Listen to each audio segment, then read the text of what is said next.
نظام ولایت ہے، آپ اس نظام کے ایک فرد ہیں. یہ گواہی کون سی شے دے رہی ہے؟ صرف آپ کا عمل، کھڑے ہو کے نماز پڑھنا. اور اسی طرح تمام اعمال آپ کے. روزے کی تو اتنی اہمیت ہے کہ میں کیا عرض کروں.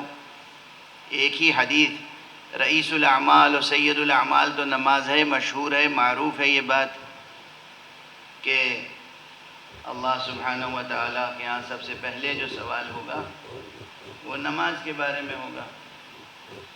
اور اگر نماز کے سوال کے مرحلے میں کامیابی نصیب ہو گئی تو پھر باقی اعمال کی طرف دیکھا جائے گا، ورنہ باقی اعمال کی طرف توجہ ہی نہیں کی جائے گی. دیکھیے یہ مسئلہ آسان نہیں ہے. قیام صلاۃ، اقامہ صلاۃ، یہ بہت بڑا مسئلہ ہے. اور نماز سنگین ہے. یہ 3 رکعت نماز اور 2 رکعت نماز اور 4 رکعت نماز جو 3 منٹ، 2.5 منٹ، 5 منٹ، 7 منٹ میں ہو جاتی ہے، لیکن کتنی گراں ہے. یہ بات خود قرآن نے کہہ دی ہے، خود قرآن نے بتا دیا ہے. قرآن مجید کی آیت ہے جہاں کہا گیا ہے کہ وَاسْتَعِينُوا بِالصَّبْرِ وَالصَّلَاةِ وَإِنَّهَا لَكَبِيرَةٌ إِلَّا عَلَى الْخَاشِعِينَ.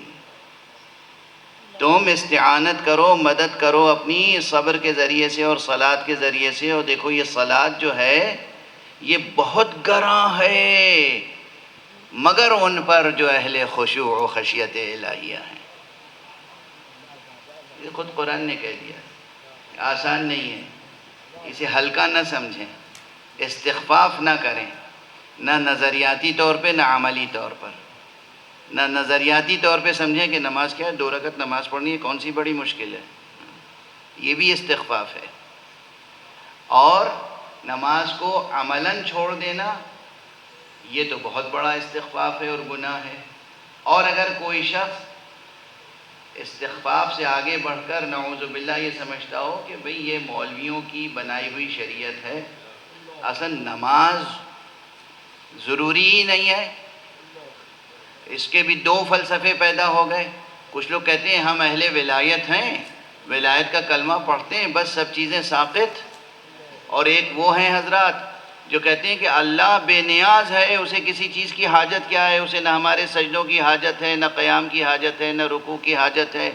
تو یہ تو مولویوں کی بنائی ہوئی شریعت ہے، اللہ نے کوئی نماز ہمارے اوپر فرض نہیں کی. یہ دونوں نظریہ رکھنے والے کافر ہیں.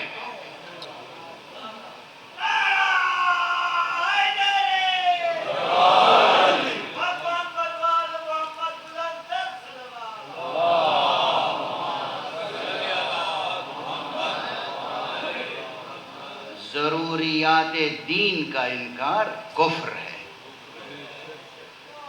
جو چیزیں ثابت ہوں کہ اللہ کی طرف سے ہیں، قرآن میں ہے، سیرت مصطفیٰ میں ہے، سیرت ائمہ میں ہے، ضروریات دین میں سے ہے، ضروریات دین کا انکار انسان کو کافر بنا دیتا ہے. تو نماز کی عظمت اپنی جگہ. دوسرے نمبر پہ آپ ذکر کرتے ہیں روزے کا. روزہ رکھنا بھی عملاً شہادت ہے. یہ شہادت ہے، آپ کی طرف سے شہادت ہے کہ ہاں ایک معبود ہے. شہادت یعنی آپ جب روزہ رکھتے ہیں تو گواہی دیتے ہیں کہ میں معبود برحق کو تسلیم کرتا ہوں، اس کی اطاعت کرتا ہوں. اور یہ روزہ رکھ کر گواہی دینا یہ بہت عزیز ہے پروردگار کو. اس کے لیے جو حدیث قدسی ہے وہ بہت حیرت انگیز ہے. فرمایا گیا ہے کہ الصوم لی وانا اجزی بہ. اب یہ اجزی کا کلمہ جو ہے اسے 2 طرح سے پڑھنے والوں نے پڑھا ہے. کچھ کہتے ہیں اجزی اور کچھ کہتے ہیں اجزا. جو عرفاء ہیں ان کا مسلک یہ ہے کہ یہاں اجزا پڑھا جائے. دیکھیے حرف وہی ہے، الف جیم زے اور آگے وہ الف اس طرح لکھا ہو. یہ ہے کہ اسے آپ الف بھی پڑھ سکتے ہیں اور یہ بھی پڑھ سکتے ہیں. اب بتائیے اجزی پڑھیں یا اجزا؟ یہ فیصلہ نہیں ہوگا نا جب تک کہ کتاب کے علاوہ کوئی معلم کتاب بھی نہ ہو. اسی لیے یہ بالکل غلط فارمولہ ہے کہ کتاب کافی ہے. کہیں پر بھی کتاب کافی نہیں ہے، ہو ہی نہیں سکتی، کتاب کافی نہیں ہے. ہمارے والد ماجد مرحوم و مغفور بچپن میں نجف اشرف میں جب تربیت کرتے تھے اور ہم لوگوں کو حدیث پڑھاتے تھے تو وہ کہتے تھے کہ دیکھو ایک بات یاد رکھنا، یہ صرف کتابیں اٹھا کے حدیث پڑھ لو اور نقل کرنے لگو، ایسا کبھی نہیں کرنا. ایسے علماء کے سامنے زانو ادب طے کرنا جو دہن بدہن دہن بدہن معصوم تک ان کا سلسلہ حدیث و روایت قائم ہو. اس لیے کہ وہ بتا سکتے ہیں کہ معصوم نے عجزی کہا تھا یا عجزہ کہا تھا. لکھے ہوئے کاغذ پر اس کلمے کو پہچان نہیں سکو گے کہ عجزی ہے یا عجزہ. واضح ہے؟ تو بہرحال اب دو مسلک ہو گئے، ایک نے عجزی پڑھا اور ایک نے عجزہ. دونوں میں نکتہ یہ ہے، اللہ سبحانہ و تعالیٰ فرماتا ہے الصوم لی، روزہ میرے لیے ہے اور میں ہی اس کی جزا دوں گا. یہ ایک ترجمہ ہوا. اور دوسرا ترجمہ بہت عجیب و غریب ہے، الصوم لی، روزہ میرے لیے ہے، وَأَنَا أُجْزَى بِهِ، اور اس کی جزا میں خود ہوں.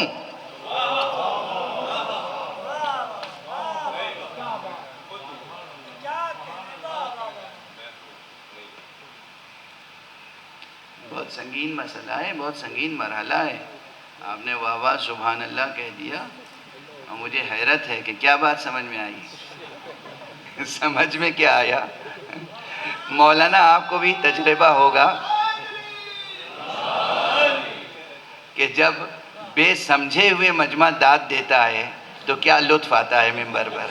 ایک صلوات پڑھ دیجئے محمد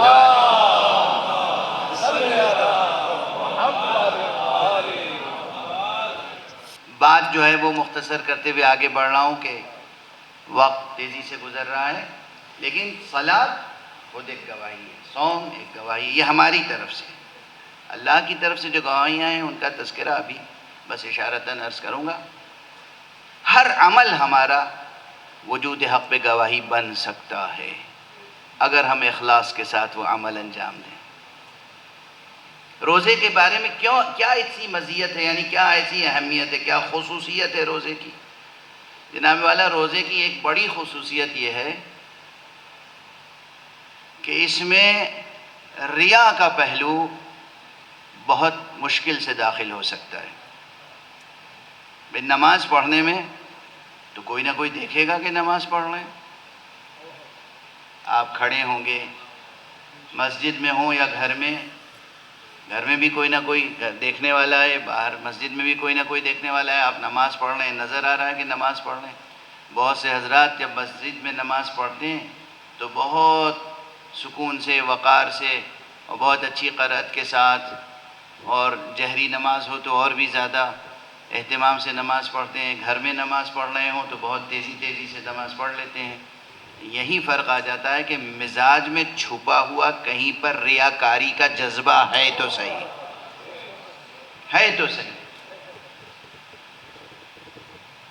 یعنی غیر محسوس طور پر. ریا کہتے ہیں دوسرے کو دکھانا، دکھا کر عمل کرنا. یہ مرض بہت عام ہے. اس مرض سے جو بچ جائے وہ ہے مومن صالح، مومن کامل. اس لیے کہ خود قرآن مجید کی اصطلاح میں، قرآن مجید کی زبان میں، قرآن مجید کی تعریف میں ریا دراصل شرک ہے. یاد ہے؟ ہو گئی نا سنگین بات. ریا شرک ہے. کس کو شریک کر رہے ہیں؟ نماز تو پڑھ رہے ہیں اللہ کے لیے، وہ اپنی بہترین قرأت جس کو سنا رہے ہیں اس کو بھی تو شریک کر لیا آپ نے. جس کو عمل دکھا رہے ہیں وہ بھی تو شریک ہو گیا. تو عمل آپ کا کیا ہوا؟ ضائع، برباد. نتیجہ کیا ملا؟ کبھی صفر اور کبھی الٹا عقاب، عتاب، عذاب. اگر صفر ہو جائے تو کم سے کم یہ ہے کہ عتاب، عقاب، عذاب. تو ریاکاری کسی بھی عمل میں ہو، عزاداری میں کیوں نہ ہو. عزاداری عبادت ہے یا نہیں؟ اب اگر عزاداری میں ریاکاری شامل ہو جائے بتائیے تو کس کے لیے ہو رہی ہے عزاداری؟ اللہ کے لیے، امام حسین کے لیے، یا لوگ دیکھیں کہ میں کتنا گریہ کرتا ہوں، لوگ دیکھیں کہ میں کیسا سخن فہم ہوں، کیسی داد دیتا ہوں، لوگ دیکھیں کہ میں کیسے نعرے لگاتا ہوں، لوگ دیکھیں کہ میں کیسی خطابت کرتا ہوں، لوگ دیکھیں مانے میرا لوہا کہ میں کیسی نکتہ آفرینی کرتا ہوں. جہاں میرے اندر یہ جذبہ پیدا ہوا کہ لوگ دیکھیں اور سمجھیں تو صحیح، مانے تو صحیح مجھے کہ میں کیسا بڑا عظیم خطیب ہوں، کیسی نکتہ آفرینی کرتا ہوں، وہیں کیا ہوا؟ کہاں گیا عمل؟ واضح ہے؟ کچھ زیادہ ہی سنگین ہو گئی بات. تو ایک صلوات پڑھ کے اسے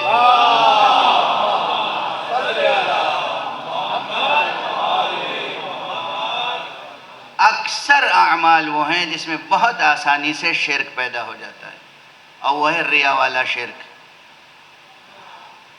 روزے میں اس کا امکان بہت کم ہے،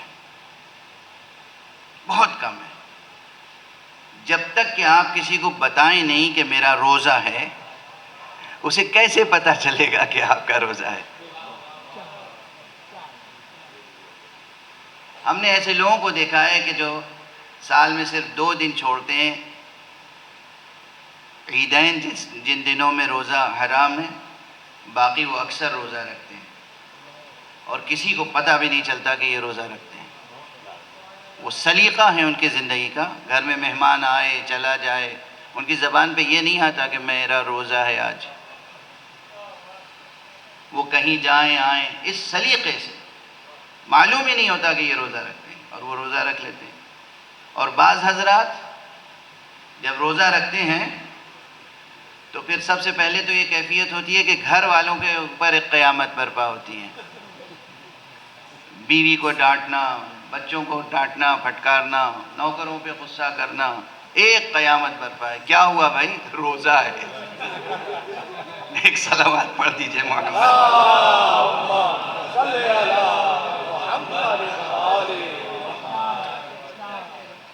اب مجھے نہیں معلوم یہاں بیٹھے ہوئے کتنے بچے روزے جھیل چکے ہیں بزرگوں کے.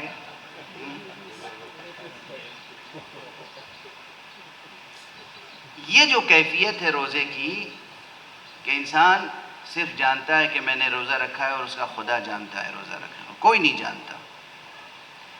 یہ اور اس میں کوئی عمل بظاہر انجام دینا نہیں ہے. اس کے لیے پروردگار کہہ رہا ہے کہ یہ اس قدر اخلاص کے ساتھ، کیونکہ کہیں ریا کا پہلو ہے ہی نہیں، اس لیے یہ عمل خاص میرے لیے ہے اور میں ہی اس کی جزا دوں گا یا میں ہی اس کی جزا ہوں گا. تو آپ یہ سمجھیں کہ اس کو ذرا سا اور تجزیہ کر لیں. جہاں تک سن رہے عزیزان، نماز میں تو کچھ کرنا ہے، کچھ پڑھنا ہے زبان سے، کچھ اعضاء و جوارح سے کھڑا ہونا ہے، رکوع کرنا ہے، سجدہ کرنا ہے. حج میں جانا ہے، کچھ کرنا ہے، زکوٰۃ دینی ہے، خمس دینا ہے، صدقات دینے ہیں، کچھ کرنا ہے. روزے میں کیا ہے؟ کچھ کرنا نہیں ہے. روزے میں کھانا نہیں ہے، پینا نہیں ہے، زندگی میں اور جو چیزیں ہیں منہیات اس وقت روزے کے لیے وہ نہیں کرنا ہے، کچھ نہیں کرنا ہے. اب ایک جملہ عرض کروں، اس کو ہدیتاً رکھ لیجئے گا ذہن میں. کیسا کریم ہے وہ کہ اگر اس کے لیے کچھ نہ کرنے کی جزا وہ خود دیتا ہے تو پھر کچھ کرنے کی جزا کتنی دے گا؟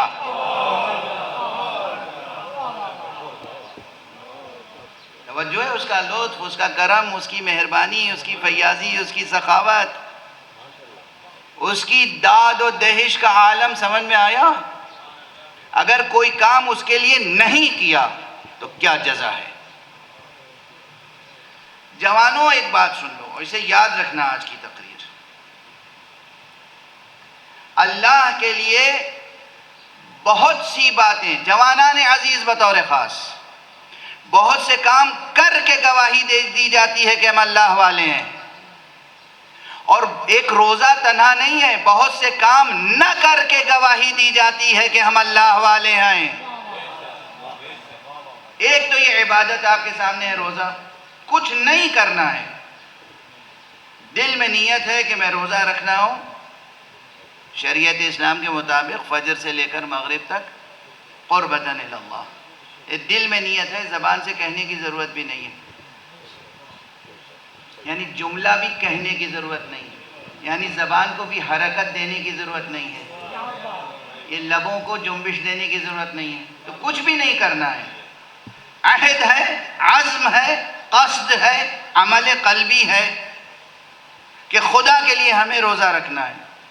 کچھ نہیں کیا اور خدا کے لیے روزہ رکھا، کتنا اجر ہے کوئی نہیں جانتا، میزان لطف و رافت و رحمت الہی میں کیا کچھ ہے آپ کے لیے کوئی نہیں جانتا۔ ایک روزے کی آپ کو جزا کتنی ملے گی؟ یہ تو عبادت ہوئی۔ جو چیزیں اللہ نے اور منع کی ہیں، اگر واقعاً خدا کی خاطر، خدا کو یاد رکھتے ہوئے کسی گناہ کے کرنے کا موقع ہے، کوئی دیکھنے والا نہیں ہے، کوئی پکڑنے والا نہیں ہے، کوئی الزام دھرنے والا نہیں ہے، بس آپ ہیں، تنہائی ہے اور گناہ کرنے کا موقع میسر ہے، اور آپ خدا کی خاطر نہ کریں، اب سوچئے کتنا اجر ہوگا آپ کو حاصل۔ اسی لیے ذکر کے مراحل میں یہ ایک اہم مرحلہ کہا جاتا ہے کہ ذکر کے معنی کیا ہے؟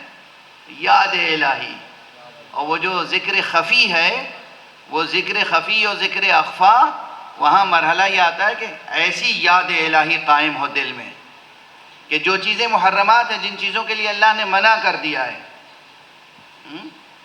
مثالیں دوں گا تو بہت وقت گزر جائے گا، قدم قدم پر مثالیں ملتی ہیں، سفر میں، حضر میں، کہ جناب والا جہاں وطن میں تھے وہاں تو سب سمجھتے تھے کہ بہت متقی پرہیزگار ہیں، میں نے اپنی آنکھوں سے دیکھا ہے، بہت محلے میں لوگ سمجھتے تھے یہ شخص بہت متقی ہے، پرہیزگار ہے، شریف ہے، دیندار ہے، اللہ والا ہے۔ فلائٹ میں ایک ساتھ سوار ہو گئے ہم اور وہ، تو دیکھا کہ فلائٹ میں جو سرو کیا جا رہا تھا مشروب حرام، اطمینان سے لے کے انہوں نے نوش فرما لیا، چونکہ وہاں محلے کے دیکھنے والے موجود نہیں تھے، وہاں یہ یاد نہیں آیا کہ خدا موجود ہے، خدا نے منع کیا ہے، اس لیے ہم اسے نہ کریں۔ اور ہمارے ہاں یہ اپنی آنکھوں سے دیکھا ہوا منظر ہے، انہیں احساس نہیں تھا کہ میں دیکھ رہا ہوں، مجھے علم ہے، اور وہ نوش فرما رہے تھے، بادہ نوشی کر رہے تھے۔ تنہائی ہو، گناہ کرنے کا موقع میسر ہو، تمام اسباب و وسائل مہیا ہوں، کوئی آپ کو ٹوکنے والا نہ ہو، اس وقت نہ کریں خدا کے لیے، پھر دیکھیے کتنا اجر دیتا ہے، وہ کتنا اجر دیتا ہے، اس کے معجزات ہیں موجود۔ یہ بہت سے واقعات ہیں کرامات اولیاء میں کہ خدا کی خاطر انہوں نے ایک گناہ نہیں کیا تو اللہ نے انہیں ولایت کا درجہ عطا کر دیا۔